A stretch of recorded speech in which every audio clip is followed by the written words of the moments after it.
Hi, my name is Wanda Rochelle. Welcome to my channel. Today we are talking about ways to manage grief during the holiday season. And I'm so excited that you joined me today. Again, my name is Wanda Rochelle. I am a licensed realtor and probate specialist serving Georgia, Florida, and Alabama. And today I have a special guest with me today, Mr. Zichri Osler. So Zichri, if you want to go ahead and greet everyone. Hello, I'm Zichri Osler. How old am I? 37 years old and husband to Kim Osler. And I have three young kids, Power, Legend, and a newborn baby, Destiny Osler. Awesome. I love how you acknowledge their family first. Yes. Uh-huh. To work on that. Yes. You were taught well, huh? Yeah, have to work on that. Yeah, absolutely. Awesome. So again, today we're talking about managing grief during the holidays. And so, Zichri, if you could just share your experience, your life experience with grief. Absolutely. Actually introduced to grief very early in life, to be honest with you. At 3 years old, I lost my father. My father passed away of cancer in 1988. And that was a bit traumatic, more traumatic than you would think, even for a 3 year old. I'm also the oldest uh, of of my brother and I, and so that oldest bond with the mother is a pretty tight one. And so grew up with in life, with those, I guess you could call them insecurities or that trauma, so to speak. Underrated but huge, I guess you could say, grief uh, trial in my life, I would say, is when my godfather passed away in 2007. Jimmy Smith passed away. And it was weird. I lose my father at 3, right before I can come into, real memory or having chance to form memory. And then in 2007, I lose my godfather right when I'm coming into maturity.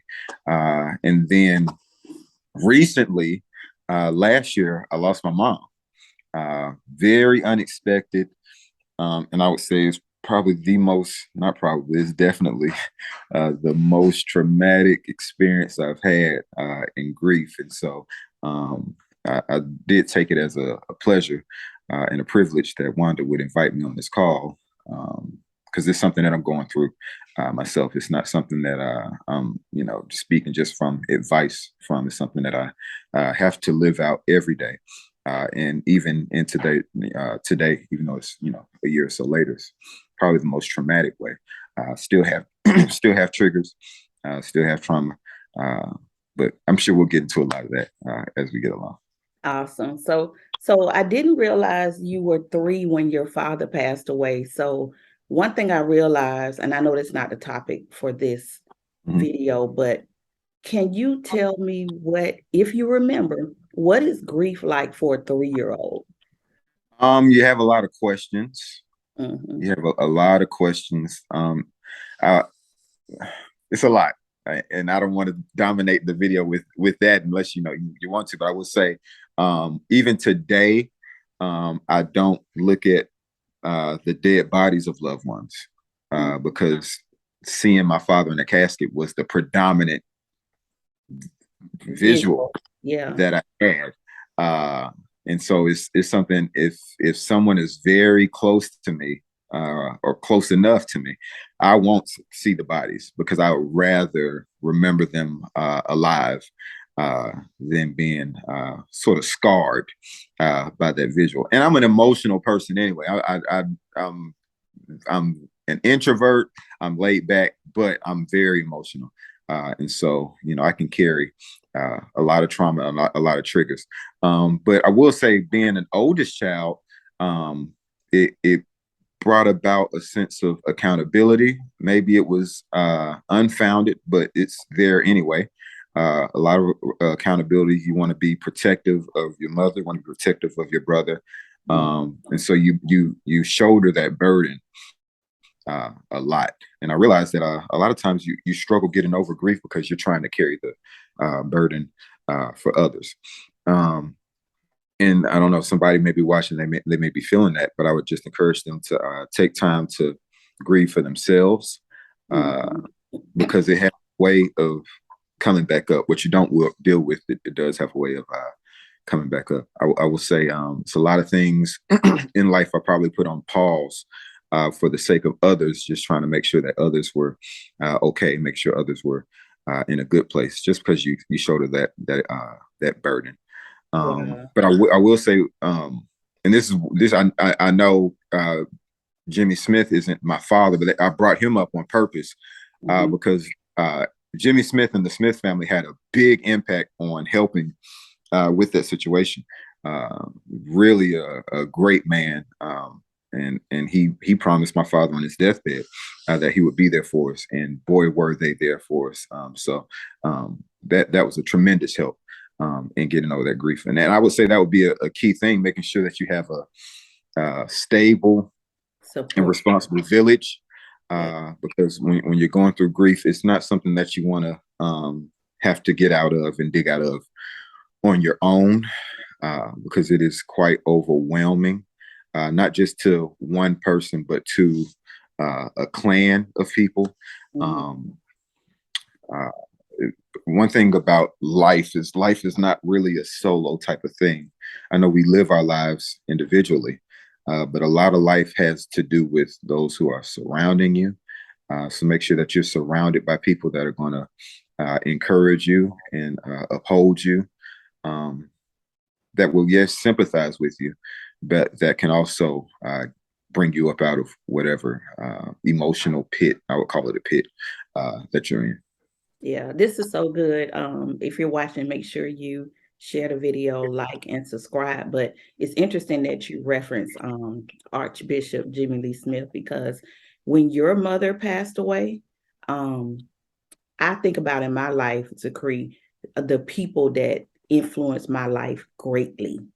And I mean greatly. You have people that inspire you, but I have people, I can count on one hand, the people that inspired me greatly, that have gone on to be with the Lord. And that was, of course, my mother. That was Archbishop Jimmy Lee Smith, who you just spoke of, Apostle Clear, and now your mother is added to that. And so even when, how you mentioned when Jimmy Lee Smith passed away, I felt like my father had passed away. Right. I mean, I didn't even realize. I saw him as a spiritual father when he was alive, but I felt like my daddy had died. That was just, it was, I won't say it was traumatic to me, but it definitely affected my life. So we honor their lives today. Some great people. I do want to ask you this: what insight would you give to whoever's watching this video on how to manage grief during the holidays, Thanksgiving, Christmas? It's a lot of things. I think the biggest, best advice, and of course there are probably 10 biggest best advice, but the biggest best advice that I would advise someone with is try to foster new relationships. I can't tell you how beneficial new relationships are.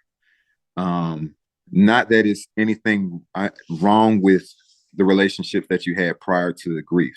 In fact, I would tell you, don't neglect those relationships, because that, again, it is a village and you're going to come up together.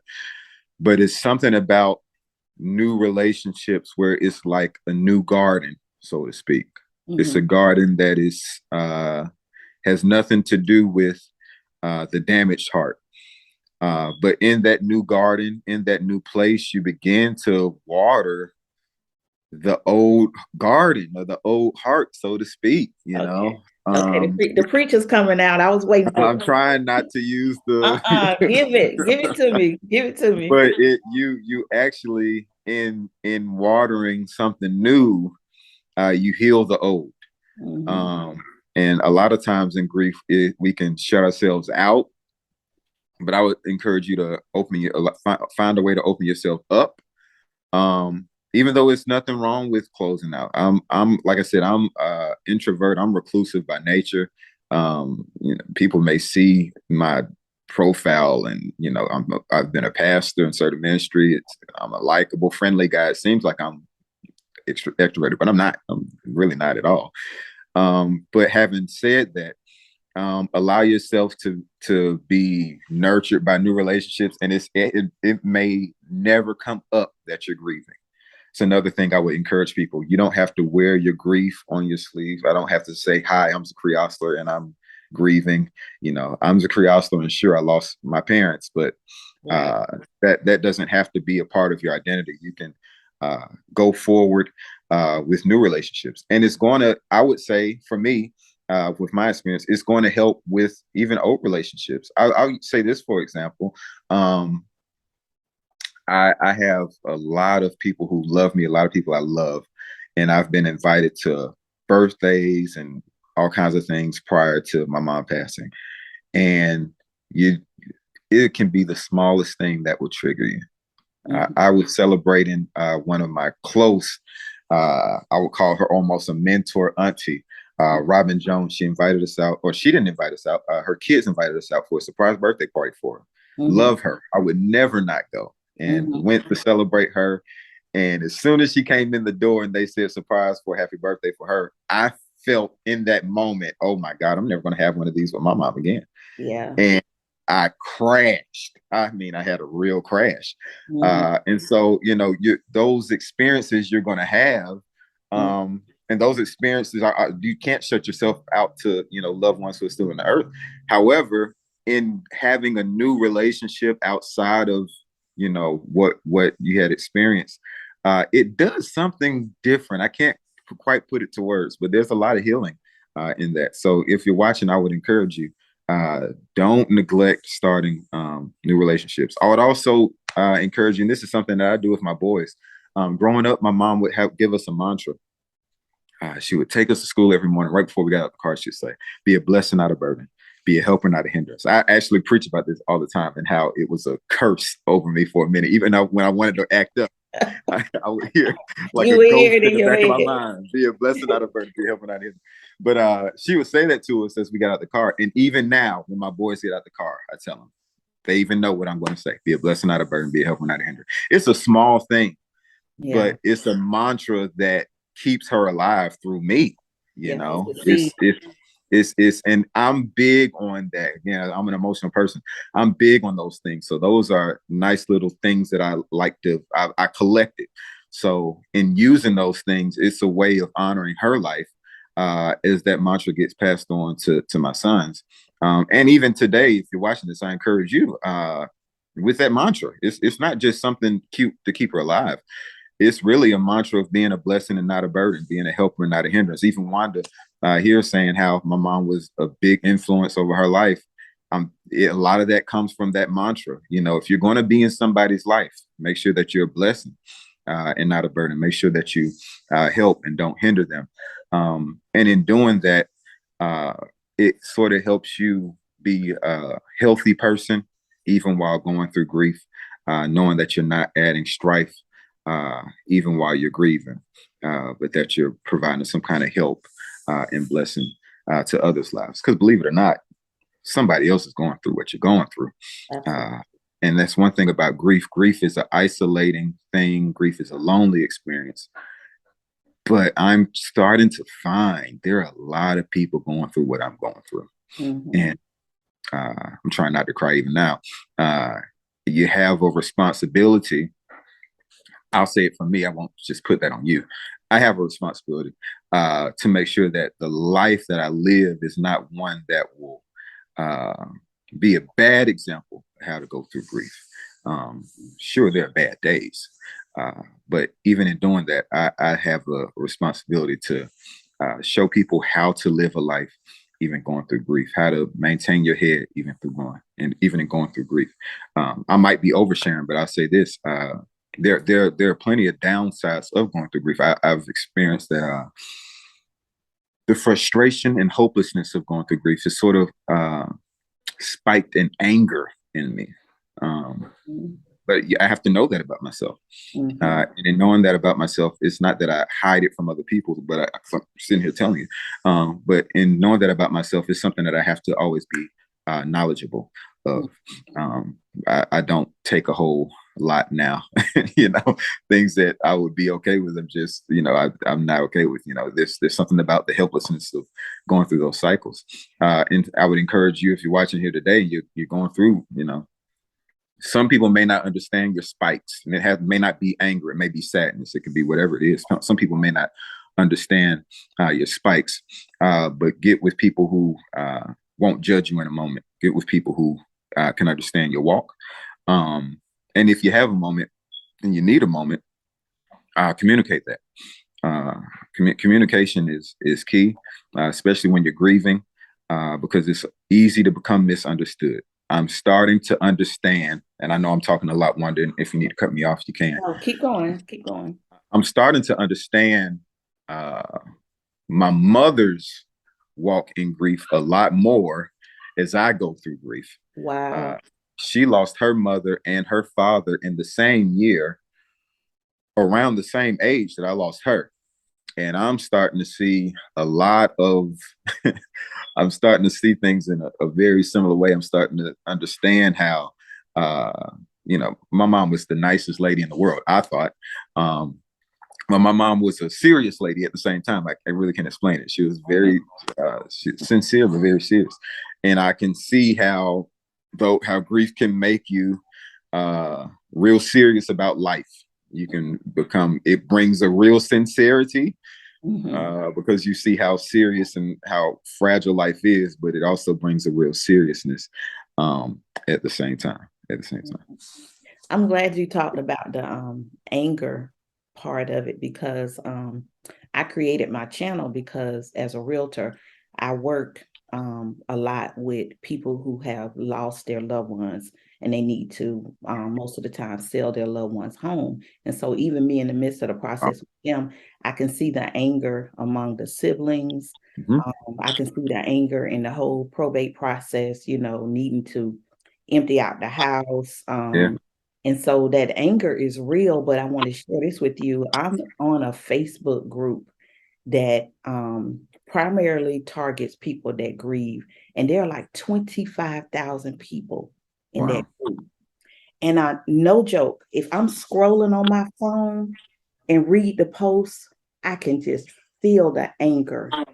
It is just, it's almost of a burden when I read the post, but a lot of times I'll just look at the post and I'll pray for this person, or I'll say, "Oh, I'm praying for you," so I never realized the magnitude of anger when someone is grieving. And maybe because I don't remember experiencing anger when my mother passed away.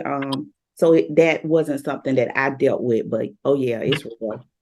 No, anger is very real. I eulogized my mom, and the topic of the message that I eulogized her was forged by fire, because that is what I felt. I felt fire. I didn't feel sadness. Yeah, it was a consuming type of grief that I felt. But again, I would just encourage people when you're going through that. If you're with someone who's experiencing that anger, please give them that leeway. They need it. Don't judge them. And if you're going through that and you're the one that's going through anger, try your best to manage that anger and step away.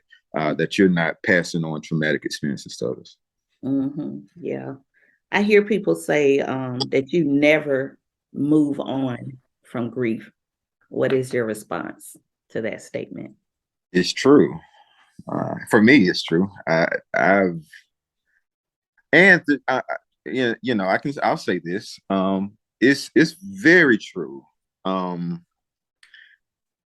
Even till the final year that my mom passed, she would weep over her first husband's passing. And it would seem very out of nowhere. But I remember vividly, because she lived with me in her last year. I remember vividly going to her room, and she was really weepy. She couldn't figure out what it was. I couldn't figure out what was going on. And then finally, it came up what it was. I will say this: my mom passed in October of last year, and one of my social media friends had a passing too, and I was going through their stories, and one of their stories on social media said, "What is grief if not love persisting?" And that encouraged me in such a way that a lot of times the grief experience, the grief cycle that doesn't really close, a lot of times it is your love for that person persisting. And because they're not in the earth, it can't be a reciprocated love. And so what you're sort of left with is your love persisting as grief. And so, it's nothing wrong with grieving. A lot of times people will experience a passing, and we give them, maybe a week or a month or 6 months or a year, and we assume that they're okay. But there's nothing wrong with grieving someone for as long as it takes. It's your love persistent for that person. And in that, it manifests itself in many ways. I don't grieve my father the way I grieve Jimmy Lee Smith. I don't grieve Jimmy Lee Smith the way I grieve my mom. They're totally different ways in which you grieve. All three of them were very different ways that you grieve them. But your love for them persists. I would say I grieve my father by being there for my mom. I know, people may not think it's the most healthiest, but as the oldest child, you're going to be there for your mom. I grieve Jimmy Lee Smith I'll say this, when Jimmy Lee Smith passed, I did not feel immediate sadness. I felt sadness. He would visit me through dreams, and the loved ones' dreams are really powerful because they're very vivid. It feels like they're still there. And so you wake up and you sort of have to go back through the grieving process. But I grieved Bishop Jimmy Lee Smith by pastoring, believe it or not. Wow. When Bishop Jimmy passed away, I did not feel sadness. I felt responsibility, which was very different. It felt like, okay, you need to step in. But that was a way in which my love persisted for him. Here's a man and his family that, saved my family from a pit. The least that I could do is be there for his family. I grieve my mom in all kinds of ways. I shared the mantras that she shared. But in a lot of ways, I feel myself. I still teach in ministry today, just not as much. And it's so weird. I'm becoming just like her. And growing up, she's the person that I least wanted to become like. Most kids are like that. I thought she was a crazy lady. She was wild, But it was a passion in her. Yeah. It was a passion for the word. We're not people who sort of read a text and teach 3 points and close, and you got your message from the text. We bury ourselves in the text. We make the text personal for us. It has to come to life. And in doing that, just how the word was a salvation for her, not just in eternal life salvation, but salvation even in this world. In the same way, it's the same thing for me. And I'm like, holy God, it's becoming, and so, you grieve people different ways. And you're not going to grieve everybody the same, and you can't grieve everybody the same. But let your love persist as it persists. And make sure that you're finding a healthy way to grieve it, a productive way, whether it's healthy for you and productive for you, or healthy for someone else and productive for someone else. The best thing that I could do, honestly, in remembrance of my mom, is live how she lived. That's right. Serve. Yeah. That's and it doesn't necessarily have to be in church. That was her platform, and that happens to be a platform on which I serve. But man, when I tell you, hey, a lot of it could be on a YouTube video. It could be on you. No, seriously. Yeah. You say that, but that's all I have of her now is some of her things on YouTube, and it touches my heart.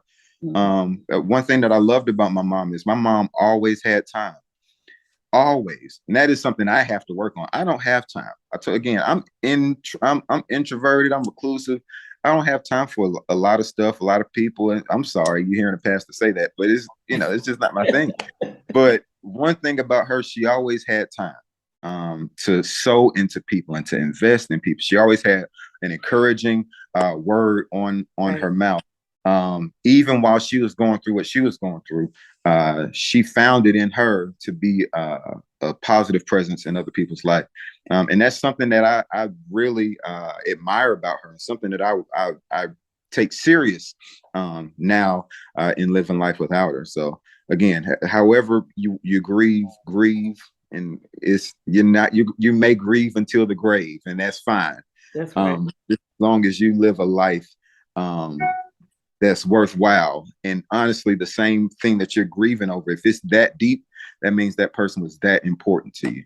And you can make yourself that great in someone else's life yourself. Well, I'll say this, when the Holy Spirit put in my heart to ask you to do this, I thought about all of the sermons that I've heard you preach. And whenever you preach, you're a preacher that you can tell really studied the word. I'm talking about just how you just gave an example. You have a passion for the word.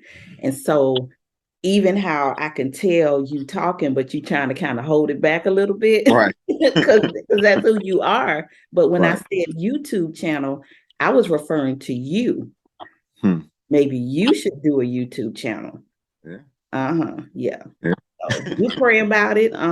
But yeah, I will say this too. One thing that helps me with grief personally when my mother passed away was that I know that my mother would not want me to be sad.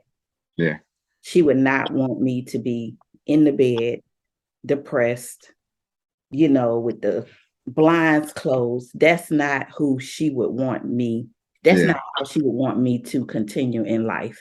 And so I don't know if that helps you or whoever is watching this, but I know my mother, I can hear her in my head saying, girl, you better get to work. There's work to do. Be about your father's business. There's purpose. And so I'm excited because you are your mother, whether you want it to be or not. And I know all kids say that because my kids say that, especially my oldest daughter. She's like, oh, Mama, I'm getting to be like you, So, but yes, God is faithful. I want to make sure, what's one or two things that you miss most about your parents? God. Okay. I know this is I know the video is going to go through people of all walks of life, and so I'm trying not to pigeonhole it into a church thing. But that happened to be her walk of life that I followed in, so I have to sort of go there. My mom was a praise and worship leader, and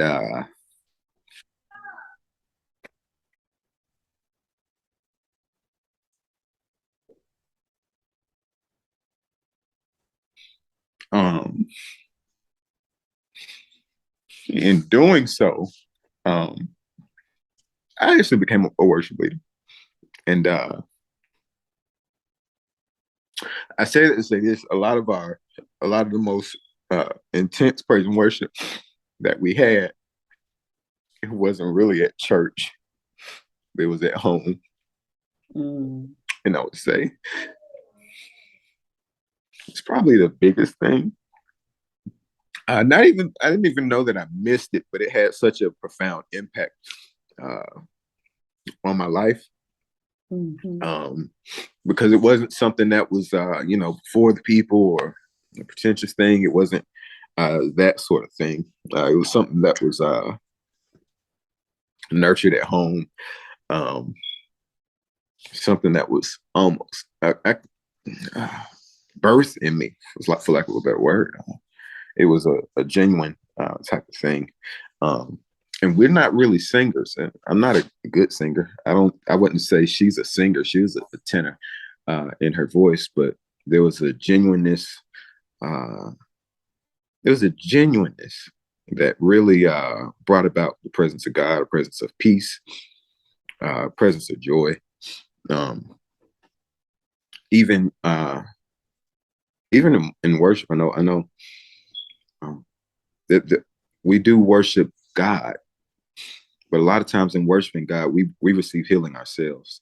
And I miss the soothingness, if that's a word. I miss the soothingness of her voice. I miss the direct impact of her words. She had a way of piercing your heart with her words. I would say I miss that the most. And then, she had a nickname for me.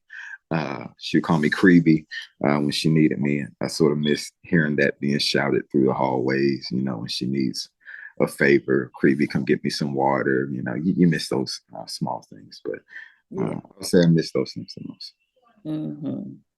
I like that we can be real with grief, that there's still tears and there's still healing. And like you said, you can grieve to the grave. Hey, that might be a book title for somebody. Right. Yeah. So God is faithful. Is there anything else that you want to add before we close out? Just don't be hard on yourself. Life is hard enough. So give yourself grace as you go through your cycle, especially during this holiday season. Holidays can be a bit traumatic. You see happiness everywhere. You see fellowship everywhere. And a lot of times you can be lonely, even in a crowd. Right. But I would tell you, find joy. To find joy, you got to search for it, though. And so that means you have to be proactive in your life. Again, don't forsake new relationships. And grief is love persisting. Yeah. That's the most positive outlook on grief that I've heard in my life, and it helped me profoundly. But just know that's your love persisting for the other person. Awesome. So I want to thank you for joining me today, Zichri. Again, everyone that's watching, please share the video. Please share the video. People need to hear this. So thank you for joining me today. Again, today my guest is Zichri Osler. But before I leave, I want the Holy Spirit put something on my heart to do. And that's to light a candle in honor of your mom, who is special to me, Archbishop Jimmy Lee Smith, your dad, and anyone that's watching. I'm lighting a candle in honor of your loved one and their life. Wow. That's awesome. During this holiday season. That's awesome.